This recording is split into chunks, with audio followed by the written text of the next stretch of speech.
السلام فرمائی اعطیت امتی 5 خصال فی رمضان زما امت تا پر رمضان کی 5 خصوصیتنا ورکڑلے شوی دی لم تعطهن امت قبلهم د دین مخی حس یو امت تا اغا خصوصیات ندی ورکڑلے شوی حالانکہ کمونگا پر روایت نسون شو مخینو امتنو بهم روجین والی و بعض باندې د شعبان روزه فرض وا و بعض باندې د محرم روزه فرض وا و بعض باندې د ایام البیض روزه هغه فرض وي مختلف قسم روزه په مخکینو امتونو باندې هغه فرض وي خو لیکن هغه امتونو ته بدل روزو کې هغه خصوصیات نه حاصل شوي کم خصوصیات چې دی امت ته د روزه کې هغه حاصل دي نو 5 قسمه خاص کارونه هغه داسې دي چې هغه صرف او صرف د دې امت روزدارو ته هغه میلاو دي مخکینو امتونو روزدارو ته هغه نه دي میلاو شي په هغې کې د ټولو نه اولنۍ خصوصیت نبی علیه السلام ذکر کوي خلوف فم الصائم اطیب عند الله من ریح المسک د روزدار د خولې بوی دا الله رب العزت ته د مشکو د خوشبویۍ نه هغه زیات خوښ دی مشک دا په دنیا کې هغه خوشبوئی ده چې د ټولې دنیا د ټولو نه زیاته قیمتي خوشبوئی هم دغه د مشک خوشبوئی ده چې دا د هرن د نامه په دغه غوټۍ کې چې دنه هغه لوکټې وینه غونډه کېږي د هغې نه بیا دا جوړېږي نو دا ډېره قیمتي وي سم چې دا هرن قیمتي وي دغه رنګې د دې دا خوشبوئی دا قیمتي وي نو مشک دا انتهایی قیمتي خوشبوئی ده او دا مشک ځکه ویلي الله پاک بل دین علاوه بل یو خوشبوئی هم ویلي وه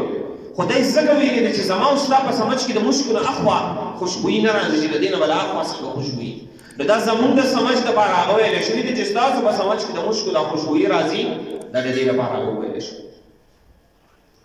نو د روزهدار د خولې بوی دا الله ته د مشکو د خوشبویۍ نه هغه خوښ دی دا د دې امت هغه خصوصیت دی دا خبره یاد ساتئ یو دی د غاښونو څخهوالی د هغې نه بوی یو د دې میدې نه هغه بړاس راځي د دې خولې نه هغه بوی خېږي نو دې کې فرق دی بدوانو د میدې نه چې دا کوم بړاس راځي د خولې نه بوی خېږي دا د ولږې د وجې نه راځي او د غاښونو نه چې دا د څخهوالي د وجې نه راځي نو غاښونه هغه صفا ساتل پکار دي د دې وجې نه فقها فرمایي چې په روژه کې هغه مسواک وهل پکار دي دا چې نن هغه پرېښودل نه دي پکار چې د غاښونو هغه بوی دې ختم شي او څه پاتې شي د میدې هغه خالص بوی پاتې شي چې هغه الله رب العزت ته خوښ دی او حدیث کې راځي نبی علیه السلام په روژه کې مسواک کړی دا بله ورځ حدیث تېر شو مشکات شریف کې نو مسواک وهل پکار دي په روژه کې کم بوی چې د میدې نه راځي هغه په مسواک نه ختمېږي نو دغه بوی الله ته د مشکو نه خوښ دی د دې اوس دوه وجې علما ذکر کوي دوه مطلبونه یو مطلب خدا ذکر کوي علما چې دغه بدبوئی چې کومه ده د خولې ده د میدې نه چې کومه راځي دا به په قیامت کې الله پاک په خوشبویۍ سره بدلوي نو دا به الله پاک ته هغه انتهایي خوښ دی دویمه وجه علما ذکر کوي د یو کس د بل سره محبت دی مینه ده د هغه خراب کار هم په ده باندې ښه لګي که هغه هر څه کوي د باندې هغه ښه لګي دغه رنګې الله د خپل دغه بنده سره چې روژه یې نیولې ده مینه کوي محبت کوي نو د دغه بنده د خولې دغه بوی دا هم الله ته چې دی نه هغه په خوشبویۍ باندې بدل دی څنګه چې یو بنده ته د خپل محبوب هر څه خوښ وي دغه رنګې الله ته د خپل بنده محبوب دی د ده ورته دغه بوی چې دی نه هغه په خوشبویۍ باندې بدل دی دا ورته خوښ دی نو دا دوه وجې علما ذکر کوي او دا اعزاز ولې ده ته میلاو شو دغه روزهدار چې دا روژه نیولې ده دی چې دا کم وږی تږی دی د ده د دې میدې نه چې کوم بړاس راوځي دا صرف او صرف د الله د رضا دپاره د روژې نیولې ده د خولې نه یو بوی خېږي نو دلته د الله رضا ده په دې کې دا روژې د الله دپاره نیولې ده نو الله ورته داسې یو اعزاز ورکړو چې ستا د خولې دا بوی هغه ما ته هم هغه خوښ دی نو اولنۍ فضیلت خلوف فم الصائم اطيب عند الله من ريح المسك الله ته د دغه روزهدار د خولې بوی دا د مشکو نه هغه زیات خوښ دویم د دغه روزدار لپاره ويستغفر لهم الحيتان مهید دنه لپاره هغه بخنه غواړي په دریاب په سمندر په سین په دې کې مهی هغه د دغه روزدار لپاره بخنه غواړي د دې وجه علما ذکر کوي دا بخنه له دغه لپاره ولې هغه غواړي حدیث شریف کې راځي کله چې یو بنده الله ته خوښ شي الله پاک جبرئیل علیه السلام ته هغه اعلان وکړي دغه بنده پلانکې د پلانکې زوی دا زما خوښ دی په نیک اعمالو سره لہذا تو سره هم محبت کوه مینه ورسره کوه جبرئیل علیہ السلام په اسمان کې اعلان وکړي پلانکې د پلانکې زوی دا الله رب العزت ته خوښ دی ما ته هم خوښ دی تاسو سره هم محبت وکړئ هغه فرشتې ځمکې ته راکوشي هغه اعلان کوي پلانکې د پلانکې زوی الله رب العزت ته خوښ دی جبرئیل علیہ السلام ته خوښ دی د اسمان فرشتو ته خوښ دی اے د دنیا خلکو تاسو هم د هغه سره هغه محبت وکړئ هم دغه وجه ده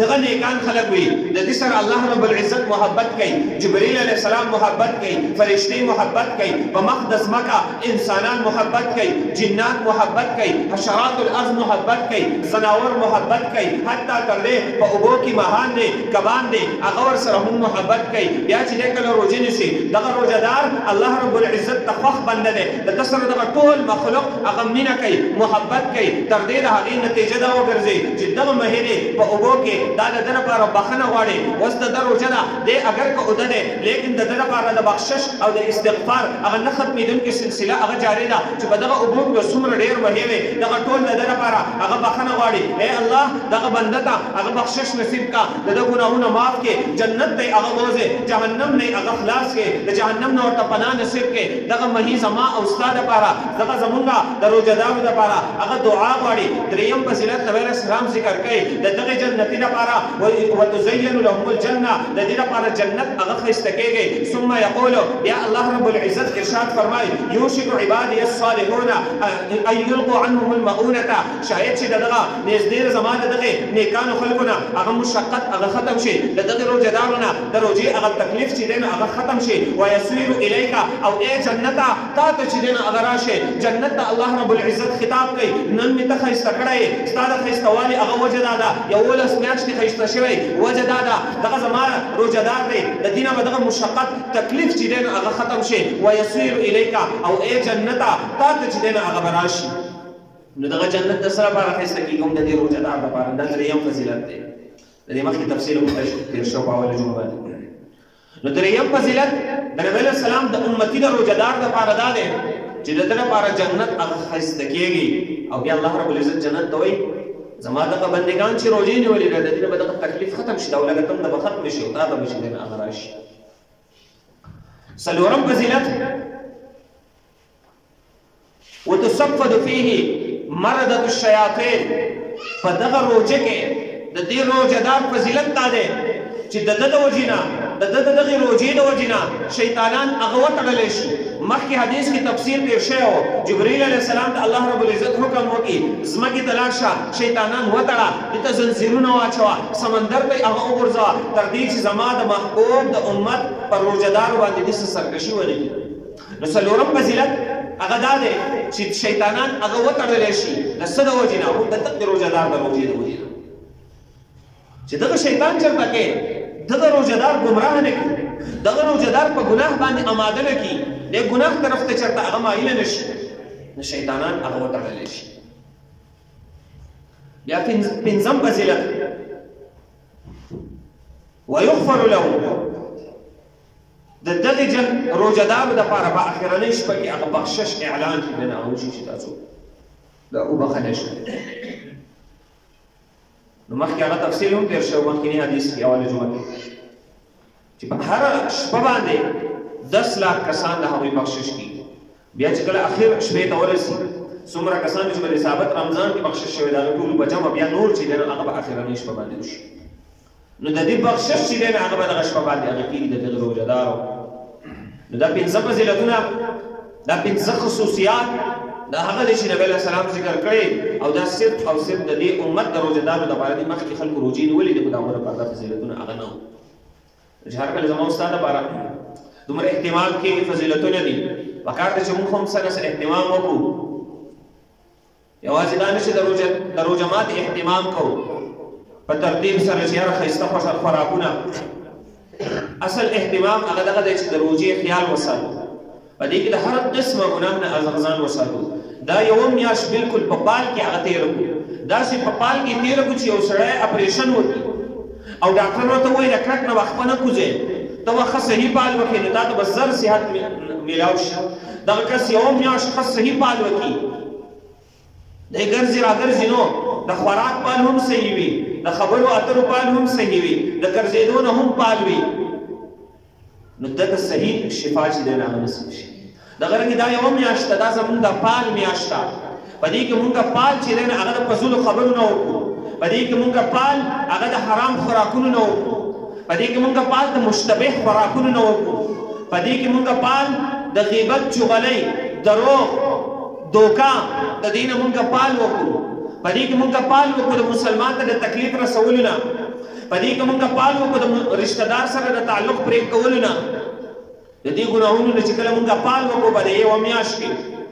دا 11 میاشتې باقاعده دا زموږ په دغه یوه میاشت په دې پال باندې به هغه تېرېږي بیا دا نه چې بس بیا به ګناهونه شروع نه دا یوه میاشت چې مونږ صحیح پال وکړو دا 11 میاشتې به زموږ د دې د وجې نه هغه صحیح روانې وي دا به صحیح روانې هلته به هم بیا مونږ عادت شوي یو چې مونږ به پال کوو په دغه 11 میاشتې به بیا هم زموږ عادت ګرځېدلی خو دا عادت به په دې رمضان کې هغه جوړول غواړي او بیا خصوصي دا آخري عشره روانه ده په دې کې خو ډېر زیات اهتمام هغه پکار دی ځکه دا ډېره خصوصي عشره ده ډېره د نزدېکت عشره ده د جهنم نه د خلاصۍ عشره ده په دې کې چې هم د یو بنده هغه بخشش ونشي جبریل علیه السلام خیرې کړې دي چې هلاک شي هغه کس چې رمضان پرې راشي او بخشش ونشي نبي السلام پې امین ویلی نو دا آخري ورځې روانې دي 15 نومبر آخري ورځې په دې کې موږ خپل بخشش هغه یقیني وګرځو